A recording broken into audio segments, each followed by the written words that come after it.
Right. So get this. Today we're diving into China. Okay. But, and here's the twist, we're actually talking about China twice because this deep dive is all about cross-strait relations. And get this, two governments officially use the name China. Yeah, it's one of those things that makes this topic so fascinating and really difficult to get your head around, to be honest. It's a brain twister. You've got the People's Republic of China, the PRC governing the mainland. Right. And then you've got the Republic of China, the ROC, governing Taiwan. Okay. So two very different systems, both claiming to be the legitimate China. It's like looking at like a map from a parallel universe or something. I know, right? It's wild. And that takes us to like the big question at the heart of it all, right? Yeah. One China, two systems. We've all heard this phrase, especially with Hong Kong. Right. But could it ever actually work with Taiwan? Well, Or are we really talking about two separate nations that just haven't made it official? well, that's the million-dollar question, isn't it? And to understand it, you really have to go back, look at the history, because it's really key to understanding how we got to where we are today. It's not even just about two governments, you know? It's about two distinct identities that have kind of evolved over decades. Okay, so let's talk about Taiwan's history then, because I'm already sensing this is where the deep dive really comes in. Oh, absolutely. We're talking about a past that includes the Dutch, Yes. the Spanish, Uh-huh. the Ming Dynasty, Japanese annexation. I mean, it's a wild ride. It's a lot. It is. And that's just the sort of the prequel, you know. Oh, boy, here we go. The real drama starts, I think, with the Chinese Civil War. Okay. See, after World War II, you've got the Chinese Communist Party and the nationalist Kuomintang, the KMT, Right. locked in this really bitter struggle for control of China. And in 1949, the communists, they win. Okay. The KLT flees to Taiwan. So that's how Taiwan becomes the ROC, right? Precisely. But here's where it gets really interesting. The communists, they couldn't just kind of follow the KMT across the Taiwan Strait. The Battle of Kuning-2 in 1949, it showed that Taiwan could actually resist a direct invasion. And that victory, coupled with the outbreak of the Korean War, which, you know, pulled the U.S. in on the side of South Korea and kind of by extension Taiwan, basically froze the conflict. Wow. So you've got this military standoff, but also this like frozen civil war in a sense. Right. It's crazy to think about how much that history, that legacy, still impacts like people's lives on both sides of the strait. Oh, absolutely. And that tension, it continued to shape everything for decades. In 1979, there was a seismic shift, I mean, really in the global order, when the U.S. switched diplomatic recognition from the ROC to the PRC. Wow. I mean, that must have been a real turning point. It was huge. And it really set the stage for Deng Xiaoping, you know, the paramount leader of China at the time, to propose this solution, this one country, two systems idea. Okay. He envisioned Taiwan being incorporated into China, right? Right. And this was key, retaining its own economic and political systems, much like what was, you know, being offered to Hong Kong at the time. Did the ROC go for it? Not so much. Suckle. They were deeply suspicious, you know, of the PRC's motives, and they adopted this very strict three no's policy. A what? Three no's. No contact, no negotiation, no compromise. Oh, boy. And this stalemate, it went on for years until, get this, a hijacked plane incident in 1986 Wait, what? forced the two sides to talk, at least indirectly. A hijacked plane. Okay, now that is a story for another deep dive. So this incident, though, it forces a little bit of a crack in the door open, right? Did things start to change after that? They did. Under Chiang Ching-kuo and then Li Tenghui, Taiwan started to cautiously engage with the PRC. Okay. Economic and cultural exchanges, they increased. Families that had been separated for decades were reunited. And this kind of period of cautious optimism led to the establishment of semi-official communication channels. Okay. Think of them as sort of go-betweens. You had the Straits Exchange Foundation, the SF on the Taiwanese side, and the Association for Relations Across the Taiwan Straits, or ARATS, on the mainland side. This is where we get to that famously vague 1992 consensus, right? Yes, exactly. Both sides agreed that there was one China, but they interpreted what that actually meant in very, very different ways. Yeah. And it was almost like this ambiguity. You know, it allowed for some progress in certain areas like trade and tourism, Okay. but it also kind of papered over some really fundamental disagreements that, as we'll see, would resurface later. And it's here that things get really interesting. You remember Li Tang Kui, right? Yeah, the one who opened those lines of communication. Yeah, he was a pretty pivotal figure. And in 1995, he managed to spark a major diplomatic incident. Oh, what happened? Well, remember how he went to visit his alma mater, Cornell University? Oh, he gave a speech there. And let's just say it didn't go over very well with Beijing. What did he say? He basically characterized relations between Taiwan and the PRC as special state-to-state relations. I'm guessing that didn't go over well with a one China principle. You got it.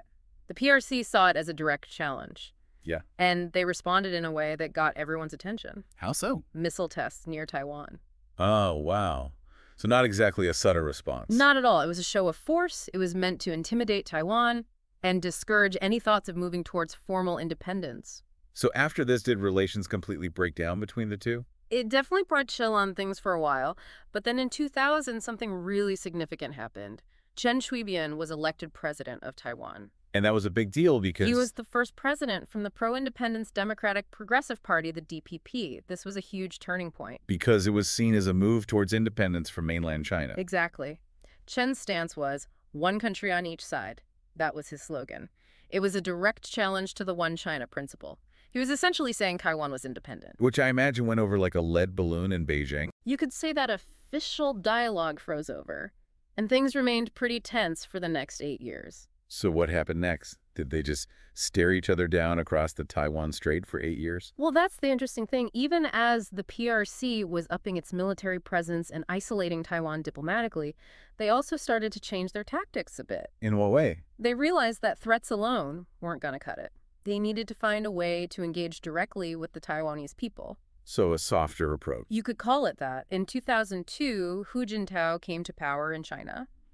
And he was a bit more, let's say, nuanced in his approach to Taiwan. Okay, so what did that look like in practice? Well, it was a bit of a balancing act. On the one hand, they passed the anti-secession law in 2005. And now it basically authorized the use of force against Taiwan if it declared independence. Yeah. So not exactly a friendly gesture. Not really. But at the same time, Hu Jintao starts reaching out to the KMT, the opposition party in Taiwan, remember them? Yeah. They're seen as more China-friendly. He starts making promises of economic cooperation, and he dangles this idea of the 3 links, direct trade, transportation, and postal services between the mainland and Taiwan. The carrot-stick approach. Exactly. And it culminated in this really historic event in 2005, the Pan-Blue visits to China.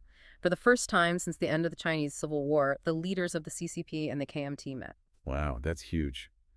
So did that lead to any lasting changes? It did for a while. In 2008, the KMT candidate Ma Ying-jeou was elected president of Taiwan, and he campaigned specifically on improving cross-strait relations. Right. Ma was a big supporter of the 1992 consensus, and his election ushered in a period of, unprecedented cooperation. Direct flights resumed, tourism boomed, and they signed the Economic Cooperation Framework Agreement, or ECFA. This smells promising. It was as close as they'd ever come to peaceful coexistence. But as we've seen, this issue is incredibly complex, and nothing stays the same for long. So it seemed like things were, maybe moving in the right direction for a while there. Yeah. What happened? Why did that cooperation fizzle out? Well, it's important to remember that not everyone in Taiwan was happy about getting closer to mainland China. There were a lot of people, especially among the younger generation, who felt like Taiwan was losing its identity, its democracy. And that's where the Sunflower Student Movement comes in, right? 2014. Exactly. That was a real turning point. These students, they were protesting against a trade agreement with China, the CSSTA. They basically occupied Taiwan's legislature for weeks. Wow. They argued that this agreement would give China way too much control over Taiwan's economy. Which would threaten their autonomy. Exactly.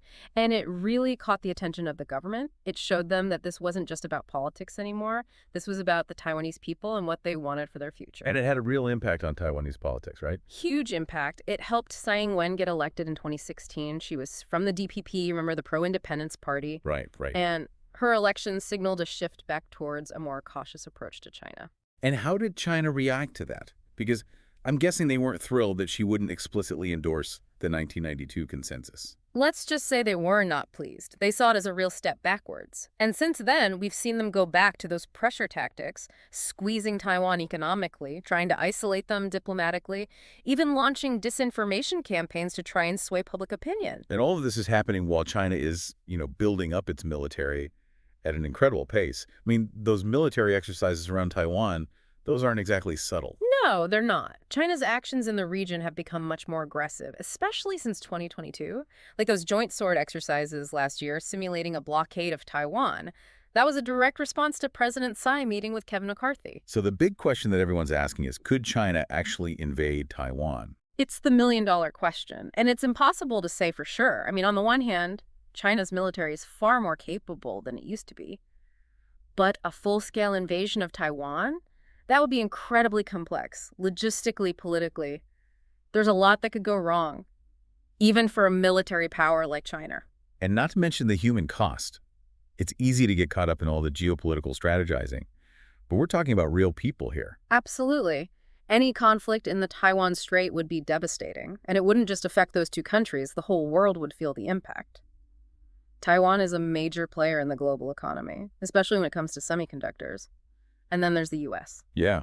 What about the U.S.'s role in all of this? They're walking a very, very fine line. They have their one China policy, but they're also legally obligated to help Taiwan defend itself. Right. It's a delicate balancing act with incredibly high stakes. I mean, this whole situation, it really is a powder keg. It is, and it's been fascinating. I mean, this deep dive has been such an eye-opener. It seems like every time we peel back a layer of complexity, there's another one underneath. That's what makes this topic so interesting. It's about history. It's about identity. It's about politics, economic security. It all feeds into it. And it's something that we all need to understand better, because what happens in the Taiwan Strait, it's going to have ripple effects around the world. Absolutely. So much is at stake, and it's a story that's still being written. It really is.